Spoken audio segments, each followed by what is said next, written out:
Welcome to Split the Defense. Split the Defense. LEAFS Postgame Edition.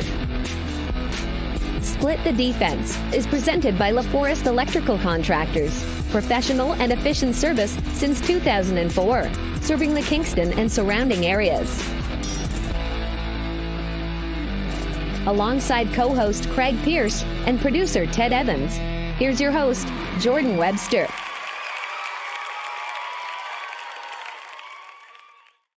Leafs win 3-2 against the Montreal Canadiens. Hockey night in Canada. One of the best matchups you're going to see in hockey. Two of the oldest rivals, some of the best rivals, and even if the Montreal Canadiens suck, they still play well against the Leafs every time. We're back on Split the Defense, Leafs post-game. Thumbs up this episode. Rate us 5 stars. Like our podcast. And give us a comment here. We'd love to respond to that. So what are your initial reactions to this one, CP? Can we take anything home from this? I don't think so. This is a game where I'm not sure we're going to see many of these lines back again. I mean, the third line was awesome, but it just is kind of weird. Just going into this game, looking at the lineup, I wasn't sure what the deal was. Good to get a win against a definitely inferior opponent, but I'm glad this week's over. I hope that they come out next week looking better, because it looked like a bunch of slow legs out there again. Yeah, slow legs for sure. Kind of a slow game. I don't have a whole lot of notes. It's kind of dry here. Yeah. Not going to lie to you. But we do have some line switch ups. So we had Bertuzzi, Matthews, Nylander loaded up as Mitch Marner was absent due to the injury, apparently, that he suffered when he fell the other day. That's my best guess. But we had Bertuzzi, Matthews, Nylander all loaded up on the top line. Second line, Domi, Tavares, Yarncroke. The third line, which was actually kind of cool, but I had no idea what they were thinking, was Nyes, Kampf, McMahon, and then Holmberg, New Guy, Dewar, and Reeves. So what did you think of the lines? Matthews' line struggled hard. They were like 25% expected goals for. But what was your favorite? What was your least favorite? Oh, the third line's definitely my favorite. I mean, clearly, I think Matthew Nyes and Bobby McMahon had at least 3 2-on-1s. They just looked like there was some pep in their step. It's funny having Kampf on there. I thought like it was just going to be a nothing line. That's what I always think of a Kampf line. But when you got 2 bigger bodies on the wing that can skate fast, it's like it's a recipe. I mean, it might not always be for success, but it was tonight. The first line was just awful. Matthews something's going on. I'm not sure what it is, but he skated hard tonight, like a handful of times. Just kind of floating out there a little bit, not even really back skating hard like he normally does. So I don't know. There's something going on there, which I know that's not him. You know, we know what he plays like when he really wants to. So let's just, he's got to be, there's something going on. So. Yeah, 25% expected goals for the first goal tonight. Not good. So the Leafs get scored on 38 seconds in. That's not good. That's the second time in 2 games they've given up a chance within like the first minute of the game. I think it was last game against Boston, or maybe the game before that. They gave up a breakaway in the first like 10 seconds of the game. But that's not good for the Leafs, not starting on time again. I kind of expected more of a push tonight after that opening go and that long delay that we had, right? So we had like a 9.5 minute delay because the glass got broken, and good thing, I guess, for the Leafs, because Ilya Lyubushin's skate broke in that time. So he had time to get his skate repaired, but 9.5 minute break. I've expected more of a push with giving a goal up. It's kind of a mental reset. At that point, did you expect them to come back and play with a little more fire, and were you shocked to see them not? I mean, I wasn't shocked to see them not. I mean, I've seen it time and time again. Maybe the wrong word. Yeah. Like, of course, that's what I wanted to see. It's weird when you have such a break. Like, even, all the broadcast and intermission guys, like, they were all saying, like, couldn't imagine, like, trying to, like, it's one thing being a pro and having to, like, focus through a commercial break, or even if it's 2 or 3 minutes, but for 9.5 minutes, like, your legs are just going to go on you. So I don't know. I felt like it's kind of a disadvantage for both teams, but Yeah, it's another one for me where I just feel like this is a game that I'm as a fan getting hyped up for, and I just don't feel it from the team. I felt it that same way against Ottawa when I was actually in the building there. It just sucks that the fans just seem to care way more than this team does, and even just there's been other pro athletes that have made big speeches to their fan bases about how they care, and if they put in their blood, sweat, and tears, then they know the fans will love them. And that's exactly the situation here. It's just we're wanting to pour our hearts out for these players, and I kind of do for guys like Benoit and when Domi and Bertuzzi bring it. But we 100% do. As a Yeah. fan base as a whole, we pour our hearts out for players like that. Yeah, and it's just if these star players, I know that I know that John Tavares was really hustling tonight. He don't really get the same you don't get the same outcome than when Matthews is hustling, just based on what their skill levels are, right? So yeah, I just wish that they would bring a little bit more of that. But I mean, it's also, though, I feel better about the team because at least there's some guys on the team that I can cheer for and that that I know are going to bring it. Domi's challenging guys for fights out there, even though no one Every seems to game. be. Yeah, Every single game. It's just I want to fight every single person on every other team because they're not a Toronto Maple Leaf. I love it. Yeah, me too. So there's definitely positives to this team. I just it's always I'm changing the core four. That's my solution here. Is my core four now is Bertuzzi, Domi, Benoit, and McCabe or McMahon. You can pick which one. We'll call it a core five because those guys, I don't know. I love when they put their get over the boards. Love the way they play, man. They Yeah. just love the way they play. It's the style of game. It's the heart and passion that they show. Bertuzzi had a bit of a rough night tonight. He definitely was not clicking with the Matthews line. A few times the announcers mentioned he's not expecting the puck to be there, but he plays with Nylander all the time. He just, I don't know, something wasn't clicking for Bert tonight. I wonder if maybe he gets in his own head being thrust into that role on the top line, and he thrives being pushed down the lineup a little bit. Yeah, that might be true. There's just guys that are like Kevin Fiala for LA. That guy can't do it on the first line, but he's one of the best players on the third line.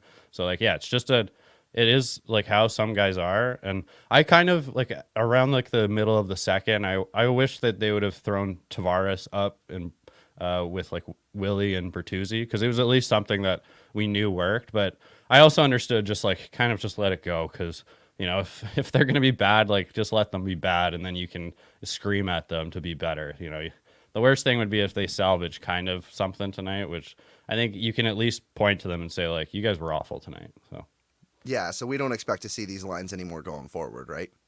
I mean, the third line is I don't know. It's not necessarily my dream team to have David Kampf on the third line, but I mean, they showed that they did well tonight. So, maybe against a better team with a better, third line, even though they were out there sometimes against the first line of Montreal. So, but yeah, maybe you roll that one out a couple more times.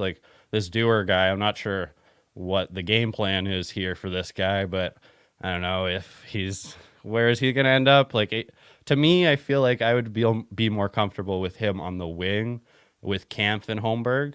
And that to me seems like a line that I would like. But well, my theory is I think they brought Dewar in as a guy to push some of the other guys to keep their jobs, not necessarily to steal somebody's job. He's not a lock to be in that position. No. But I think he's been put in because he has 10 goals. Now he only has 4 assists, but he has 10 goals, right? Which is more than 6 players that have played in the bottom 6. And it was maybe not McMahon now. I think he might have scored his 10th tonight, but Robertson is the same as Yarncroke. It'd be the same as McMahon now. More than Domi, more than Reeves, more than Holmberg. He's a guy that you want to put in there to push other guys. And if he wins a job, great. If we got a guy, that's awesome. But if we don't, at least we can push these players to go in there and, have a little bit more of an attack mentality, a little bit more of a killer instinct. I think that's the plan for Dewar. I honestly don't know if he has a long-term spot here, but for the playoffs, because he is an RFA. There may be a long-term plan behind that as well. He just may be somebody that, if he fits this year, great. If he doesn't and he comes in next year, well, then that's where it's going to be. That's the guy that we're expecting from.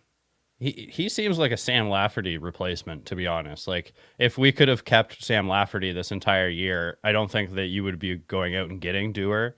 because like it's just like he's a fourth line guy. He can penalty kill, like he can skate pretty good. Apparently, like wait to see how he can do like putting the puck in the net on this team. But yeah, like to me, he's like you said, he's just like a guy to push guys. Like he's not really a a playoff run piece. He's just another guy on the team, and like I like the deal. Like it's good to bring him in. He's RFA controllable. He'll be good to try out next year as well. So that's the kind of the thing. Like I don't know, maybe we'll get into the trade deadline stuff like a bit later, but it's just like I'm not mad at anything about like the trade deadline. I like all the guys that they brought in. So like if these were trades made in November, I'd be like all for them. So let's move on to that then. What do you think about Edmondson tonight? How did you feel about his game? He was good. I feel like he was kind of just exactly what I expected in a way. I think he still needs to kind of fit in a little bit and trust that like he's the net front guy, because like there's just a few times where like I'm not sure if he's going to work well with Liljegren, right? Like, but I think that he does the job. Like he kind of long stick. I think he's got as long as a stick as he's allowed to use. He just does all the little things fine. Even made some breakout passes. So I like him. He's also almost always the biggest guy on the ice. So yeah. You know what's funny? Because I know the Leafs have played Joel Edmondson like lots in history, and I've never really noticed him. And tonight, about halfway through the third, I went, "Oh shit, Joel Edmondson." And then I thought, yeah, okay, I noticed him a couple times tonight, but like, where is he? That's a good thing. That's a good thing. Haven't really noticed him, and the couple times I have was because he looked calm. That was easy. A couple of puck retrievals he went in for that. He wasn't scrambly for, that we're kind of used to seeing Leafs defense go in when they're getting chased on the forecheck, and they're scrambly on that puck retrieval. He went in and he made a good play. Actually, the play he made, I guess he got away with one. The play he made, I was like, oh shit, this is going to turn out bad. It all worked out. Actually, there's two that I can think off the top of my head. One where he chipped the puck in like 6 feet. It went off somebody's chest and just so happened to land on a Leaf stick. The other one, he ran into the corner, retrieved the puck, and he bumped it up the boards, which bumped it up to, I think it was Nylander, which was at the top of the zone, but it went past Nylander's stick, so everybody went for a change. But they were two good puck retrievals where he was getting Bart Bear down on hard, and he looked calm. And he's big. Like, he's really big. That's really nice to see. In front of that net, you think he's going to be able to clear the net front presence, hopefully. Yeah, 100. Like he's my kind of defenseman. I'm a guy like I noticed him a lot because I focus on the defenseman a lot. It's like kind of my thing. I'm always focusing on who's covering what, and so yeah, like I liked everything he did. But yeah, I like the one thing that he just always like jumped off before he was a Leaf is just like how he tormented Matthews. Like he was the other side of the Ben Sherratt when they played Montreal, and just like, and so that's the most exciting thing is that like once he gets on this team and he finds his role, like that's what he's going to do. Like he'll be a guy that's going to cross check guys where there's no pads. He'll get in everybody's face. He'll kind of try and rough up the other star players. He knows the role. And so like, I just remembered him from that. It still haunts me. And just like, it's like kind of how I've always cheered for Corey Perry to be on this team, because I've just all of the nightmares of playing against him. And like, that's a little bit how this feels, is like, I've had some bad dreams about this guy. So I'm glad that he can be on our side. I had bad dreams about Joel Edmondson. I've had bad dreams about Corey Perry, but not Joel Edmondson. Yeah. So interesting on the D pairs tonight. We had Brody McCabe, Riley Labushkin, Edmondson Liljegren, and Benoit is scratched. Liljegren takes a holding penalty leading to the game-tying goal near the end of the game there. That could have been detrimental to this game. How do you feel about the Benoit scratch, and who do you think should have been pulled out instead if it wasn't Benoit? I mean, I'd absolutely hate it. Hate it. I understand that he doesn't have a right stick, but like Edmondson plays on the right side. So Liljegren's getting scratched next game. Like if he doesn't, I think that there's just way too much going on above Sheldon Keefe's head.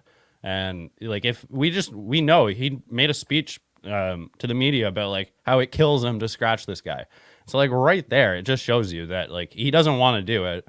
And I think that like after you scratch Liljegren, then like I think you might have to mix up the pairs again. And because you go back to the McCabe and Benoit, and then you try like Brody and Edmondson. Like that's what I'd like Buddy, to see. you just know as soon as they found out Simon Belmont was getting scratched, Keefe just took a coach and he's like, give him a right stick and take him out on the ice right now and see what he can do right now and just work him as hard as you can. Put a right stick in the man's hands. We can't leave this guy on the bench. He's too valuable. Like, you can't have that guy up in the press box. I thought it was absolutely ridiculous. So, sorry, who do you think should have came out instead? Liljegren. I understand that like he's a puck moving defenseman, but I don't. He makes too many mistakes. Like he plays awesome at times, but just when he's bad, he's bad. And like tonight, he makes he makes mistakes and takes penalties. So yeah, I think he comes out. Like you deal with the left shot thing now. It would have been awesome if we had brought in a right shot guy. That would have been perfect. But yeah, we did. It just wasn't available. That's not how it worked out. Yeah. But like, could you not have sat Brody? I mean, and put Benoit back with his original partner, who he's had tons of success with, in McCabe, because Brody was with McCabe tonight. Like, they just have such a hard on to keep Brody in this lineup. Yeah, like that would be my second choice. I just feel like at Brody playing at his like worst is still way better than Liljegren playing at his worst. So like I don't know. I trust Brody more. But yeah, like I would have been fine with that. I don't think it matters. Like Brody's not a game changer anymore. Like he can't shut down Pearce on his own like he used to be able to. But he's still a good defenseman. He's overpaid, but you know, like I think that he fits in, especially if he can get pushed to the third pairing with Joel Edmondson. I think would be just perfect, and he can move the puck better than like Benoit would. So like that's why I think that you go back to Benoit McCabe. But yeah, like that'd be fine. Like if you wanted to scratch Brody, I just think that that's a pretty loud message that like, and I'm thinking more of just like how many stories get written about that versus when you scratch Liljegren, like there's not going to be like a lot of noise around it, or there will be, but not as much. Oh, there will be. There will be, but yeah. There will be. It'll be a story. But you know what? It's going to happen. It needs to happen. Liljegren has had a tough stretch. I mean, some people are claiming Benoit has had a tough stretch. Now that's total kafooey. That is not true. He is who he is, and he is not like Lily has had moments where he's shown so much that we've wanted him to be on the top pairing. He's been called a legit top 4 guy, and at this point right now we're talking about, well, maybe he could work on the third pairing. I mean, like, he can work. Liljegren's just not working out. He's just not working out, and it's simple as that. So, I mean, he could have easily been the guy taken off for that. And then tonight, taking a holding penalty leading to the game-tying goal certainly didn't help his case for Leafs fans. Yeah, and watching Edmondson play on the right side tonight, you always have to, you see it a few times just because of line changes, right? And like, yeah, he was making good plays on the right side. Like, I think that he's pretty comfortable there. And it's easier for guys that are just shutdown guys that, you know, pinch guys off and don't necessarily make like a lot of skilled plays that end up being better at it because you don't use your stick in the same way. So it poke checks the same way, whether it's a left stick or a right stick. Or right. Yeah, it's still poke checks. Yeah. Yeah, no, that's fair. So McMahon tonight, he had another goal, which is a nice snipe. But he had a couple of defensive spectacular plays and a couple of 2-on-1s with Matthew Knies. Now, the first one, he needs to shoot that 10 out of 10 times. At least he's learned his lesson. I mean, the second one, good. He shot it. The first one, I can't believe he didn't rip that towards the net. There was no play there for Matthew Knies. It bounced off his shin pad into the corner, done for. He should have shot it. Bobby McMahon's got a ripper on him. He should have just put it in the back of the net like he can. Like he showed us he can do, like, I don't know what, 10 minutes of play later. They had 3 really, really good chances tonight. And I wonder if you can kind of craft something into a line with McMahon and Knies for the playoffs. Yeah, I think that they seem to have chemistry right off the bat. Like that pass that he tried to make to Knies, like that's a pass that Mitch Marner probably can't even make. Like you have to elevate it like a foot and drop it within a meter. Like that's just not a pass that he should have made. I'm sure he knew that immediately. So good he shot it. But yeah, I think like even just with Camp there, it seemed fine. Like I said, it's just I would like to see it more. It's hard to say against playing Montreal, but I think that they seem to have chemistry. It'd be even better, I think, if you could get Tavares in between those two. That's what I was going to ask. Yeah. So Yeah. you think John Tavares is going to be a good fit between there? Yeah, that's why I think tonight's lines were stupid because, Marner comes back and all of these lines have to change, So I just thought that it was like Sheldon Keefe again just trying to win the game tonight and not caring about the future of the team. But yeah, I think that if you put Tavares between those and Domi goes back to center, I think that that's a much better look. And again, but David Kampf always surprises me. I always say that he can't play higher than the fourth line, and he has proved me wrong before and been a shutdown line for Keefe in the past. So I mean, it's not that he's never done it. He was good on the third line. All of a sudden he got bumped to the fourth, and he makes $2.5 million. Why? I don't know. This team, I don't think, can pay for a $2.5 million fourth line center.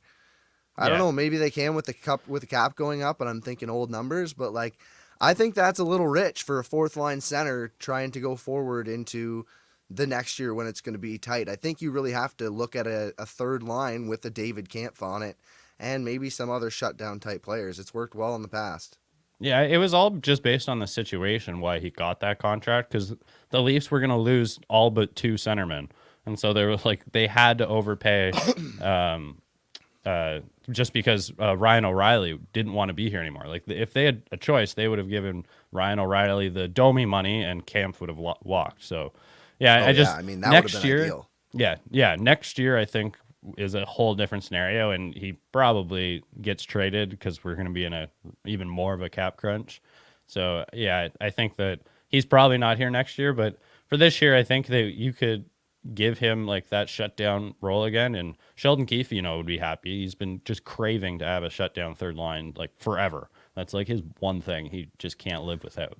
So you realize that means JT on the second line again then, right? Yeah, that's the thing that's kind of weird is Domi and JT playing together. It didn't quite look great tonight. I know JT scored, but it just wasn't clicking as much. So that's why you put Domi with Matthews and Marner, and you put Bertuzzi with Tavares and Nylander, and that's probably going to be your Game 1 playoff lineup right now. I'm calling it Game 1 playoff lineup. Yeah, that's a good call because Domi is going to provide the scrappiness regardless of who his teammates are. I don't think it's going to matter that he's got Matthews and Marner not doing anything. He's a guy that he mixes it up regardless. So I think it was 2 months ago that we kind of wanted to see him on the top line instead of a third line role. So we've been screaming for it. We've been screaming for a lot of things, and I just don't think that this regime, top down, really believes that this is the group that's going to get it done. I think that they took a swing, and then after a few weeks, months, at a point, they realized this isn't it. He probably wants to build in the offseason. That's Brad Treliving. Probably wants to build in this offseason coming forward. And I don't think he wanted to do too much at this deadline to try and polish a turd, if you will. Yeah. If they believed in this team, there would have been way more moves. That first rounder would have been gone.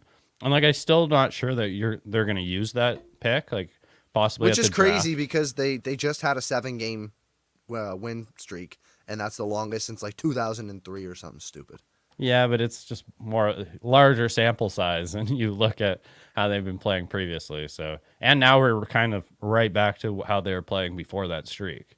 So, I don't blame them for not going all in. It would have been fun for them to, trade Fraser Minton and get something crazy. It would have been great. Vladimir Tarasenko went for a third. Yeah, but that's not necessarily what I'm really talking about. This team was get a really good defenseman or just don't bother. That's kind of how I look at it. When we're looking at a big trade in the summer, I don't care about any forwards. Just go and get if you could have gotten Rasmus Anderson for whatever. I don't really care what that it wasn't happening. I know, but Fraser Minton, a first, and Robertson, would that get it done? Because I would do that. Just overpay like crazy and make them not even consider it. Or Brett Pesce, go and give Fraser Minton for Brett Pesce. That's probably an overpayment too. But just this team needs a way better right shot defenseman, and that's got to be the number one thing on draft day. They're trading away that pick to get something like that or prospects, whatever. But it's just this isn't a right side that's Stanley Cup bound. It's just I don't know if anyone could argue that. Yeah, well, We'll see what happens. Who knows? They could win a Stanley Cup. Don't say they can't. They can't. Still could. Yeah. There's still a chance, CP. There's still a chance. Yeah. I won't not believe, but Yeah. All right. So the last thing I got here, I just want to check in on your feelings on Ilya Samsonov. How are you feeling about him as a goalie? And I'm going to ask this question 4,000 times. Game 1 starter? I'll answer it 4,000 times. I'm at the moment for sure.